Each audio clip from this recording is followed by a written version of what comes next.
مفلسی حس لطافت کو مٹا دیتی ہے، بشر کو بشر کی اوقات بھلا دیتی ہے۔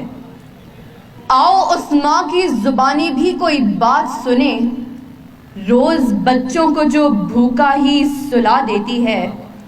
اپنی عزت کے بھروسے تھی جو مضبوط کھڑی، آخر ایک روز وہ سر اپنا جھکا دیتی ہے۔ اس کے دامن پہ لگے داغ یہی کہتے ہیں، بھوک تہذیب کے آداب مٹا دیتی ہے۔ صدر علی وقار، سردیوں کی ٹھٹھرتی ہوئی رات، منہ لپیٹے ایک مجبور ماں اپنے نومولود بچے کو ایدھی سینٹر کے باہر پڑے جھولے میں ڈال جاتی ہے۔ اس سے پوچھا گیا، کیا تجھے تیری مامتا ستائے گی نہیں؟ اس بچے کی سسکیاں تجھے رلائیں گی نہیں؟ اس کی چیخیں تیرے کانوں سے ٹکرائیں گی نہیں؟ تو کپ کپاتے ہوئے ہونٹوں سے جب مجبور ماں یہ جواب دیتی ہے کہ میں اپنے پیٹ کی بھوک تو برداشت کر سکتی ہوں، مگر اس بچے کا بھوک سے بلکنا مجھ سے دیکھا نہ گیا، تو اس پر یہ کہنا بجا بنتا ہے کہ خاک میں ماں کی محبت کو ملا دیتی ہے، بھوک تہذیب کے آداب مٹا دیتی ہے۔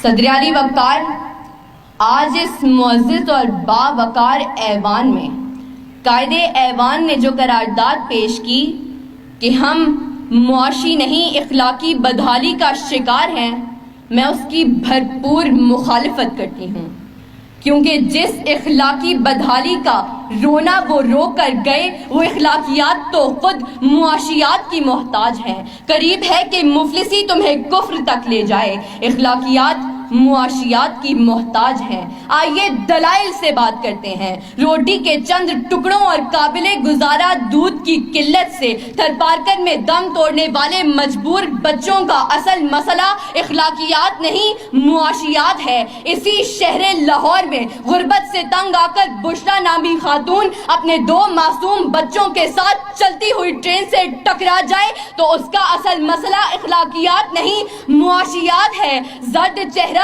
آنکھیں اندر کو دھسی ہوئی اور بڑھاپے کی وجہ سے پورے جسم پر جھریاں لیے، نشتر اسپتال ملتان کے باہر فقط 2 کلو آٹے کے عوض خون بیچنے والے بوڑھے کا اصل مسئلہ اخلاقیات نہیں معاشیات ہے۔ چہرہ بتا رہا تھا کہ مارا ہے بھوک نے، اور لوگ کہہ رہے تھے کہ کچھ کھا کے مر گیا۔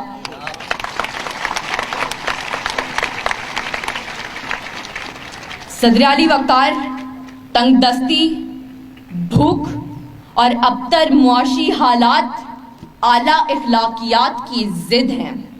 پہلے آپ تو تب ہوتا ہے کہ جب پیٹ کی بھوک اور غم روزگار نہ ہو۔ 2 × 2 4 روٹیوں کی بجائے 2 × 2 4 تو تب ہوتے ہیں کہ جب پیٹ کی بھوک اور غم روزگار نہ ہو۔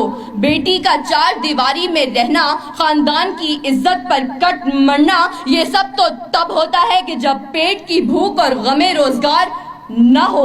چاند روٹی کی بجائے چاند میں چرخہ کاٹتی بڑھیا تو تب دکھائی دیتی ہے کہ جب پیٹ کی بھوک اور غم روزگار نہ ہو۔ فاقوں نے تصویر بنا دی آنکھوں میں، گول جو بھی چیز ہو روٹی لگتی ہے۔ اور تو اور عبادت و ریاضت بھی تب ہوتی ہے کہ جب پیٹ کی بھوک اور غم روزگار نہ ہو۔ کون عاشق خدا کی ذات کا ہے؟ سارا چکر معاشیات کا ہے۔ صدر علی وقار، آئیے زمینی حقائق کا جائزہ لیجئے۔ آج کشمیر میں مسلمانوں کو اپنے گھروں میں بند ہوئے 115 دن گزر گئے۔ ہم نے اخلاقیات کا مظاہرہ کرتے ہوئے اقوام متحدہ میں قراردادیں پیش کی تو اسلامی ممالک نے پاکستان کی حمایت کے بجائے ہندوستان کی حمایت کی۔ تو کیا اس کی اصل وجہ یہ ہے کہ ہم اخلاقی پستی کا شکار ہیں؟ نہیں صدر علی وقار، ہرگز نہیں، بلکہ اصل وجہ تو یہ ہے کہ ہم معاشی طور پر کمزور ہیں۔ اس کمزوری کا علاج بھارت کی عالمی معیشت ہے۔ ہمیں یہ بات تسلیم کرنی ہوگی کہ ہم اخلاقی نہیں بلکہ معاشی بدحالی کا شکار ہیں، کیونکہ یہ اخلاقیات تو خود معاشیات کی محتاج ہیں۔ صدر علی وقار، میرے ان تمام دلائل کے باوجود اگر اب بھی کوئی یہ یقین رکھتا ہے اور بازد ہے کہ ہم معاشی نہیں بلکہ اخلاقی بدحالی کا شکار ہیں، تو اس سے بس ایک ہی سوال کرتے ہوئے میں اجازت چاہوں گی کہ وہ جس کا ایک ہی بچہ ہو بھوکا 8 پہروں سے، بتاؤ اہل دانش تم وہ گندم لے کہ تختی لے۔ شکریہ۔